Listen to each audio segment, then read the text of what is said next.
Hello दोस्तों, कैसे हो आप सब। आई होप आप सब ठीक होंगे। मैं भी ठीक हूँ दोस्तों। ब्लॉग की शुरुआत हो रही है सुबह मॉर्निंग वॉक से, क्योंकि मैं सुबह घूमने गई थी।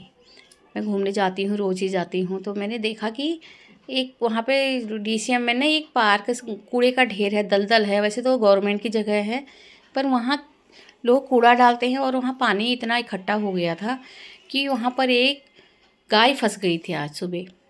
जब मैं वॉक करने जा रही थी तो मैंने देखा कि एक गाय वहाँ पर, पहले तो मुझे लगा क्या हिल रहा है, देख रहा। तो फिर देखते देखते वहाँ पर इतनी पब्लिक इकट्ठी हो गई।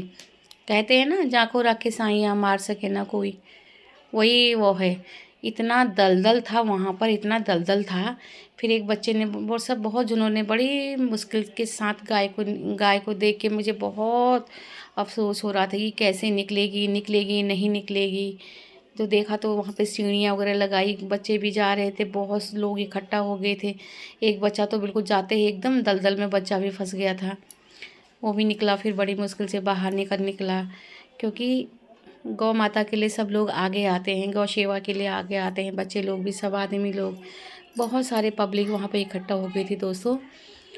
तो देखा वहाँ, क्योंकि गाय भी बहुत भारी थी, दलदल इतना था कि पूछो मत। और मुझे तो ये आश्चर्य की ये होती है, क्योंकि अगल बगल इतने अच्छे अच्छे मकान हैं और बीच में इतनी, ये बोलते हैं कि गवर्नमेंट की जगह है। लेकिन ये गवर्नमेंट की जगह है तो गवर्नमेंट इसमें कुछ संन्यास लेना चाहिए ना गवर्नमेंट ने। ये तो बहुत रिस्की है। रिस्की इसके लिए है कि क्योंकि बच्चे भी हैं, उसी के बिल्कुल पीछे प्राइमरी स्कूल है 5वीं तक, क्योंकि बच्चे आते जाते भी हैं स्कूल से। वही स्कूल की दीवार भी दिख रही है, बल्कि ना आपको यहाँ से पेड़ भी दिख रहे हैं, स्कूल की दीवार भी दिख रही है। और ये गलियाँ भी हैं, यहाँ पर मकाने भी हैं बहुत सारे। मतलब में चलती हुई रोड है ये, और रोड के अगल बगल से ये दलदल है। पहले दीवार करी हुई थी, दीवार टूट गई, तो यहाँ पर लोग कूड़ा भी डाल देते हैं। और बहुत सारा पानी भी जाता होगा मुझे लग रहा है। यहाँ पर इतना दलदल बना है, इतना दलदल बना है, मतलब बहुत रिस्की है, रिस्की। गाय तो बुरी तरह ऐसी फंस गई थी कि कैसे निकले गाय। गाय का वेट इतना ज़्यादा था, हेल्दी गाय थी। तो बहुत सारे लोग आए थे, फिर रस्सा लेके आए, बहुत बड़ा रस्सा, सीढ़ियाँ वगैरह, बहुत मुश्किल करी थी। सारे बच्चों ने, लोगों ने, बड़ों ने, सब मुश्किल मुश्किल से, मतलब में कोई आसार नज़र नहीं आ रही थी कि कैसे निकलेगी आखिर गाय, ये निकली है कैसे। देख रहे हो आप, इतने सुंदर सुंदर मकाने हैं अगल बगल से। मतलब ये सारे लोग बोलते हैं कि गवर्नमेंट, यहाँ के जो प्रधान हैं, यहाँ के जो विधायक हैं, ये कहाँ सोए हुए होंगे। देखना चाहिए ना कि ये, मतलब में ये क्या है। कूड़े का ढेर अलग हो रखा है, अगल बगल घर हैं, और इतना, मतलब में जान का खतरा है इंसानों को, जानवरों को। कितने, एक बार बहुत पहले भी फंस गई थी यहाँ पर एक गाय, गाय का बच्चा फंस गया था, तब भी निकाला था गली वालों ने ही, जो ये आते जाते लोग हैं ना, इन्होंने ही निकाला था। मैंने पहले भी देखा था। तो गाय बेचारी इतना वो करने लगी कि वो निकल ही नहीं पा रही थी। जैसे उसको खींच रहे थे, वो अंदर को धंसी जा रही थी। तो फाइनली फिर बाप रे, बड़ी मुश्किल से निकाला, खींचा तानी करके, फिर भी वो ऊपर को नहीं आ पा रही थी, क्योंकि उसके पैर जो थे एकदम से नीचे को धसक रहे थे पैर। ये जा निकाला निकाला क्या ही, मतलब में निकालते ही वो बेचारी थक गई थी, हाँफने लग गई थी। गाय का इतना वेट कि पूछो मत। तो बहुत सारे लोग आए थे, मैं सबका तहे दिल से धन्यवाद करती हूँ कि जो बेचारों ने गौ माता को सुबह सुबह मरने से बचा लिया। क्योंकि अगर कोई नहीं जा पाता वहाँ, तो गाय मरती ही मरती। लेकिन सब ने रिस्क लिया। रिस्क इसके लिए इसलिए लिया क्योंकि गौ माता है बेचारी, बेजुबान है, तो इसलिए सारे लोगों ने रिस्क लिया। और फिर बड़ी मुश्किल से इसको खींचा, निकाला, बाहर निकाला। क्योंकि हम लोग भी, बहुत सारे लोग वहाँ पर खड़े थे, पब्लिक खड़ी थी, क्योंकि लेडीज़ तो खाली हम लोग खड़े ही थे वहाँ पर।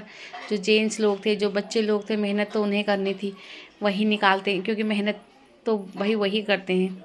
क्योंकि लेडीज़ों की बस की है ही नहीं, लेडीज़ें बस देखती हैं। मैं भी देख ही रही थी उसमें। लेकिन हमने कहा, एक एनजीओ वालों को कॉल करा था, किसी एनजीओ वालों ने कॉल नहीं उठाया।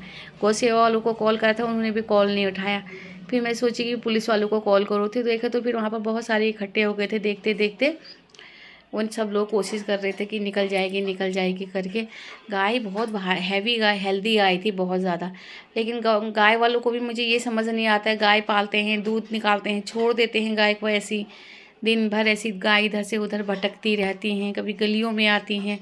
देखना चाहिए ना, उनको भी संन्यास लेना चाहिए अपनी गायों के ऊपर कि हमारी गायें कहाँ जा रही हैं, क्या जा रही हैं। अगर पालने का शौक़ है तो घर में बांध के रखें उनको। बेचारी वो दिन भर खाने के पीछे ढूंढती रहती हैं। गाय बहुत ज़्यादा हाँफने लग गई थी और हम तो सब लोग, पूरी पब्लिक थी वहाँ पर, बहुत ज़्यादा लोग थे, बहुत इकट्ठे होके देख रहे थे सब लोग। क्योंकि ये गाय सुबह की गिरी हुई थी, सुबह 7:30 बजे गिरी थी।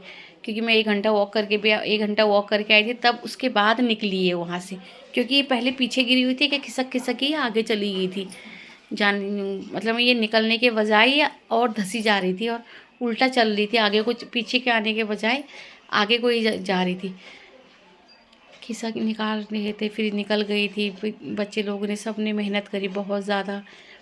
और क्या करें, हाँफ ही रही थी भाई, इतना हाँफ गई थी, इतना हाँफ गई थी, मुझे तो रोना सा भी आ गया था कि देख के भाई कैसे, मतलब मैं हमारे आंखों के सामने, मतलब मैं क्या ही हो गया, क्या ही करें करके। फिर फाइनली वही गाय को खींचा, ऊपर आके ले आए थे गाय को। बेचारे, सबका भला हो, माता रानी सबका भला करे। कहते हैं ना, जाको राखे साइयाँ मार सके न कोई, ये सत्य है भाई। जब तक ऊपर वाले की मर्ज़ी ना हो, तब तक कोई इंसान, जानवर, कोई भी हिल नहीं सकता है। क्योंकि भगवान ने ना जिसको जितनी उम्र दी है, वो अपनी उम्र उतनी ही जी के जाता है। क्योंकि गाय की उम्र में, गाय की कोई वो नहीं थी कि ये गाय बचेगी। मुझे तो कोई आसार नज़र नहीं आ रहे थे, क्योंकि अंदर इसकी बिल्कुल सर भी नहीं दिख रहा था, इतना डूब गई थी। खाली वो हिल रहा था तो लग रहा था कि गाय यहाँ पर है। तो बेचारों ने, सब ने मेहनत करी, सबकी मेहनत रंग लाई। फाइनली गाय को निकाल दिया। लोगों ने फिर उसको पुचकारा, पोछा, एक लोगों ने पानी वानी पिलाया। लेकिन वो बेचारी पानी कहाँ पीती, वो क्या नाम कहते हैं, थक गई थी, डर गई थी, थक गई थी, सहम सी गई थी एकदम से। क्योंकि वो मौत के मुंह में से निकली थी बाहर, कहते हैं ना। तो भाई सेवा करो भाई, बच्चों लोगों जितने भी हैं सारे, बहुत अच्छा करा आप लोगों ने, बहुत अच्छा काम करा। भगवान आपको इतना पुण्य देगी, क्या ही पता। फिर आगे दोपहर में हम लोग घर आ गए थे। फिर घर आने के बाद मैंने बहुत सारा काम हम करके, फिर मैंने भिगो रखे थे भट। फिर भट के डुबके बनाए, भात बनाया और उसमें लाल मिर्ची भुनी। मेरी बेटी और मेरे हस्बैंड और हमने फिर भट के डुबके खाए। भट के डुबके खाने के बाद हम लोगों ने, चलो भाई आज भट के डुबके बने, बहुत टेस्टी बने थे भट के डुबके। ये हमारी गाँव की दाल है, जैसे सोयाबीन होते हैं ना, सफ़ेद सोयाबीन होते हैं, वैसी ये काली सोयाबीन है और बड़ी टेस्टी हो रही थी। क्योंकि गांव की दाल खाने में तो अलग ही मज़ा है। कभी भटकी चुरकानी, कभी भटके दाल, कभी वो बड़ी भात। तो हमने सबने मिलके सबने खाना वाना खाया। मैं इनको बता ही रही थी, भाई आज तुम, यही इतना बड़ा वो हुआ कि बेचारा एक गाय बेचारी वहाँ इतना बुरी तरह फंस गई थी, इतनी बुरी तरह फंसी कि मैं क्या ही बताऊँ। क्योंकि मुझे आज वहीं पर ही टाइम लग गया। फिर लास्ट में मैं ले आई थी अपना खाना कढ़ाई में, क्योंकि पहाड़ी है, कढ़ाई में ना खाएं भटके डूबके, वो तो हो ही नहीं सकता है। दोस्तों, अगर आपको ये ब्लॉग पसंद आया हो तो लाइक शेयर कमेंट ज़रूर करना। और ये हमारी पहाड़ी स्टाइल का खाना है, क्योंकि दिल्ली का अलग खाना है, पहाड़ी स्टाइल का खाना अलग है। लेकिन हम पहाड़ी हैं तो हम थोड़ा बहुत पहाड़ी स्टाइल से खाते हैं खाना। जैसे कढ़ाई में गाड़ी वो रहता है, लोहे की कढ़ाई में थोड़ा आयरन वगैरह मिलता है, तो हम लोग खाते हैं कढ़ाई में। ऐसा भी नहीं है कि नहीं खाते हैं, खा ही लेते हैं।